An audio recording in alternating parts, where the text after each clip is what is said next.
The music world stands still in a moment of collective sorrow, mourning the loss of a man whose melodies once painted the sky.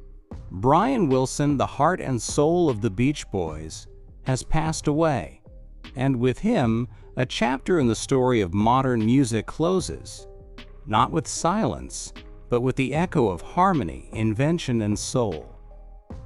Across the decades, few names have carried the weight and wonder of Wilson's.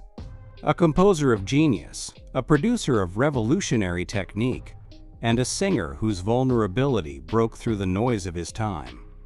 Brian wasn't just a musician. He was a sound shaper, a dreamer, a deeply sensitive artist who dared to take pop music beyond the surf and into the soul.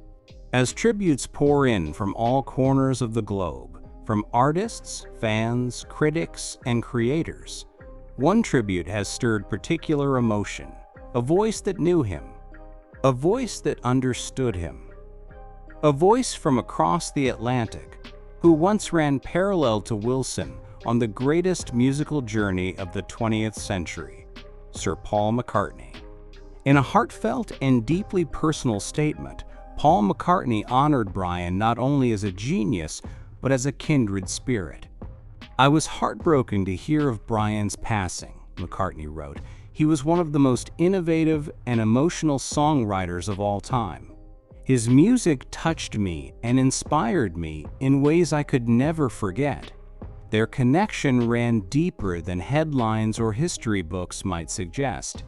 In the 1960s, as the Beatles revolutionized Britain, the Beach Boys did the same across the ocean.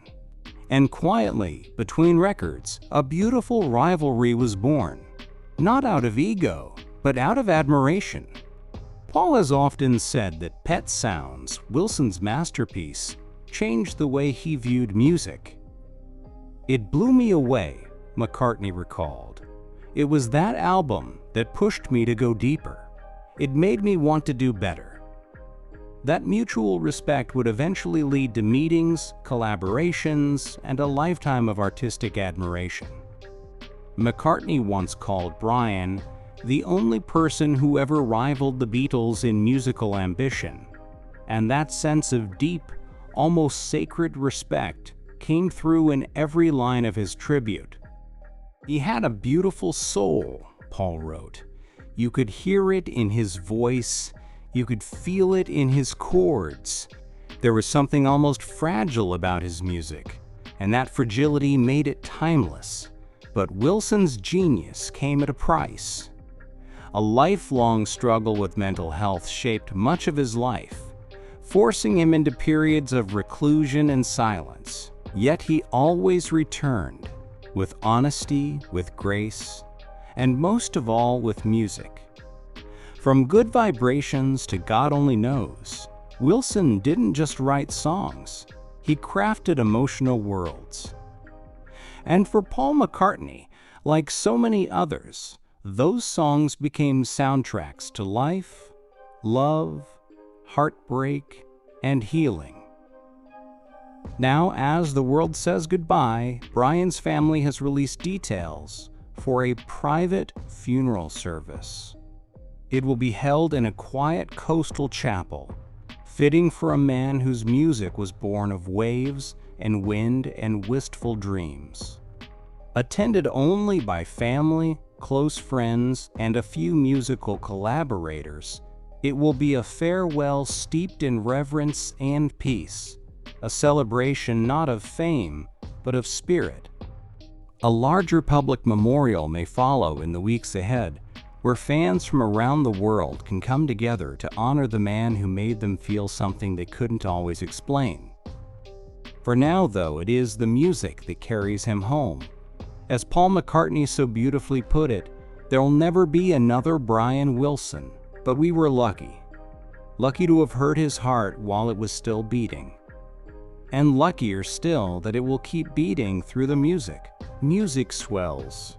Visuals fade into archive footage of Brian smiling in the studio, the surf rolling God Only Knows instrumental in the background.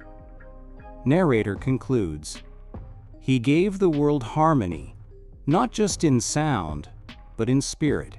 Rest peacefully, Brian Wilson, your voice will never be forgotten. In the days since his passing, stories have surfaced from every corner of the world.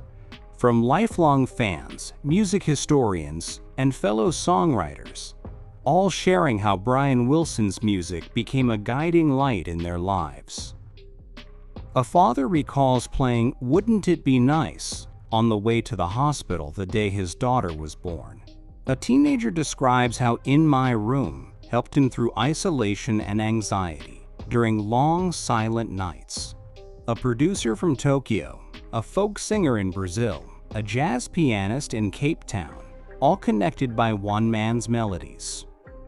This is the true measure of Brian's impact, his ability to build invisible bridges across oceans, generations, and emotions. It's no coincidence that artists from every genre, pop, rock, indie, even hip-hop, have cited Brian as an influence. His music was never confined by trend or time. It had depth, color, and an almost spiritual yearning.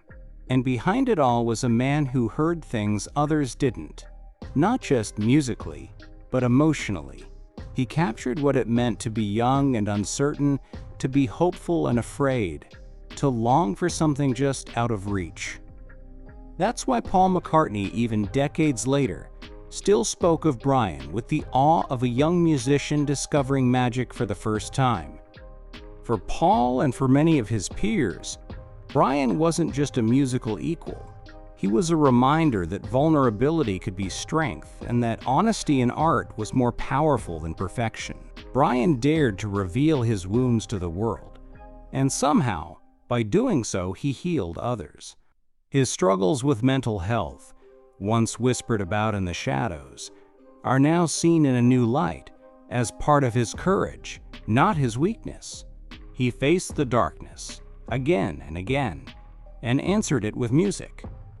In the upcoming private funeral, there will be no stadiums, no anthems, no blinding lights, just a quiet shoreline, the murmur of the sea, and the soft farewell of those who knew him best. But somewhere beyond that chapel, in millions of hearts and homes, a larger tribute will unfold.